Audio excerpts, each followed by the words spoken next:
சென்னை தலைமைச் செயலகத்தில் முதலமைச்சர் ஜோசப் விஜய் தலைமையில் இந்து சமய அறநிலையத்துறை தொடர்பான ஆய்வுக் கூட்டம் நடைபெற்று வருகிறது. இதுகுறித்தான முழுமையான விவரங்களோடு செய்தியாளர் ஜெரி இணைந்திருக்கிறார்.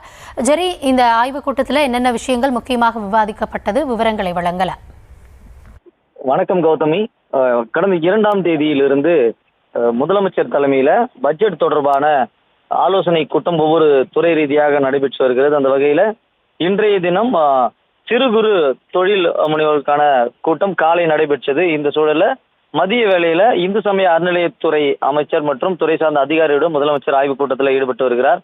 இந்து சமய அறநிலையத்துறை அமைச்சர் ரமேஷ், துறை சார்ந்த அதிகாரிகள், நிதித்துறை அமைச்சர் மற்றும் செயலாளர் உள்ளிட்டோர் பங்கேற்று இருக்கின்றனர்.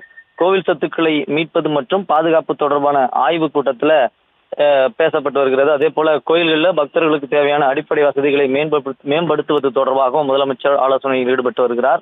அதோடு கோயில் திருவிழாக்கள், தேரோட்டம் போன்ற நிகழ்வுகளின் போது பக்தர்களுடைய பாதுகாப்பை உறுதிப்படுத்துவது தொடர்பாகவும் இந்த ஆய்வுக் கூட்டத்தில் விரிவாக விவாதிக்கப்பட இருக்கிறது. மேலும் கோயில்களின் முறைகேடுகளை தடுக்கும் விதமாக மேற்கொள்ள வேண்டிய நடவடிக்கைகள் குறித்தும் ஆலோசனை நடைபெற இருக்கிறது.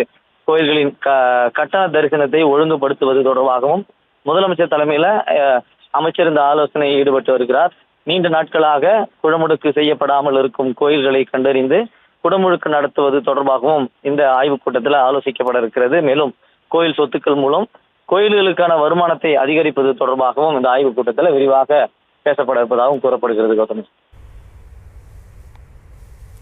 விவரங்களுக்கு நன்றி ஜெரி.